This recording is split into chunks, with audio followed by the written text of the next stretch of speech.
All right, let's talk about building wealth. Today, we're jumping into the core ideas from Braxton R. Meeks' book, Fast Money, Easy Money. And it really boils down to two completely different ways to get there. One's a frantic sprint, and the other is more like a strategic marathon. And honestly, understanding which path you're on could change, well, everything for you. And here it is. This is the big idea that the whole book is built on. It's not really about one being good and the other bad. It's about two very, very powerful mindsets. And the thing is, whether you realize it or not, you're probably already on one of these paths. So first up, let's talk about fast money. Think of this as the financial equivalent of a sugar rush. It's all about urgency, adrenaline, and that intoxicating promise of getting rich, like right now. The book calls it seductive, and for good reason. It feels like a powerful, quick fix to all that financial pressure we feel. Okay, and on the flip side, you've got easy money. Now, we got to be super clear here. Easy does not mean effortless, not at all. It means smart. It means intentional. It's all about building these deliberate systems that create wealth with a sense of purpose, swapping out that panic for predictability. So, to really bring these ideas to life, the book walks us through two really powerful stories. First, let's take a look at what happens when a couple gets sucked into the fast money trap. So, this is Jordan and Layla.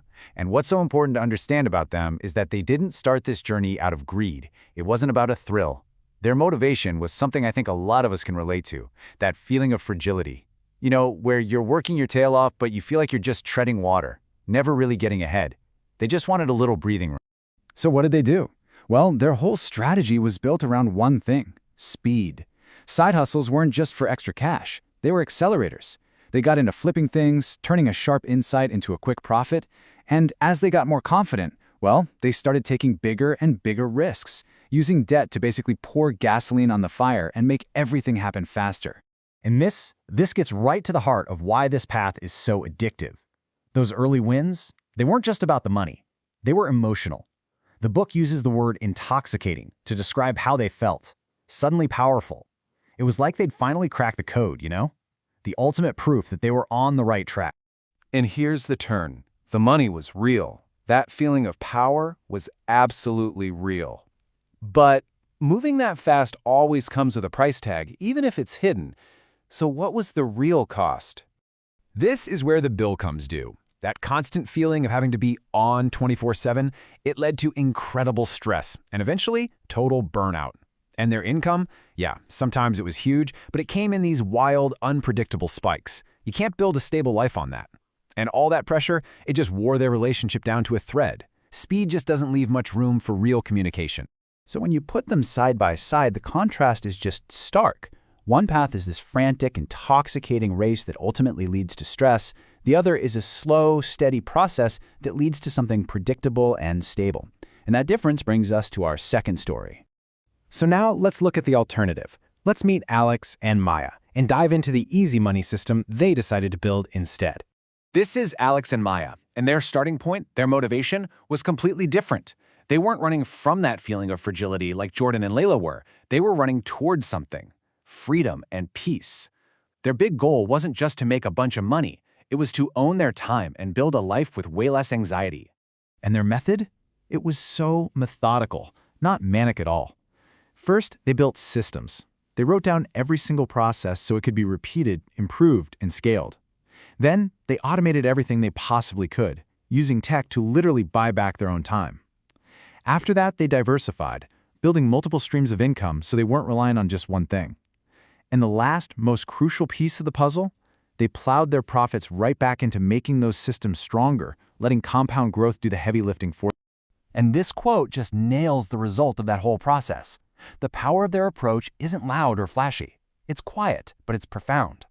By building this way, they created this incredibly solid foundation, one that could handle a crisis, one that gave them not just an income, but genuine peace of mind.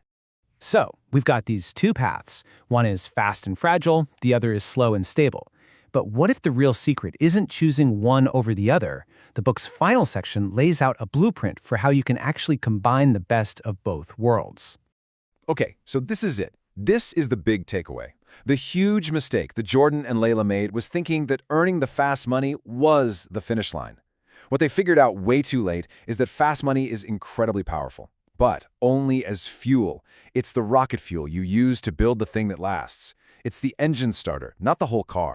And this is the actual practical system for making that happen.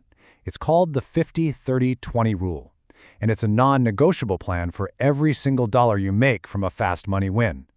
A full half, 50%, goes straight into a wealth bucket for your long-term, stable stuff. 30% you can pour back into the next opportunity to keep that fast money engine running. And a really critical 20% gets immediately set aside for taxes and protection. That's your firewall. You see, this disciplined system is the bridge. It's how you capture all that raw, chaotic energy from fast money and you methodically channel it into the rock-solid security of easy money. And according to the book, this single step is what separates people who just earn a lot of money from those who become truly wealthy. This final thought really just sums up the entire philosophy perfectly, doesn't it?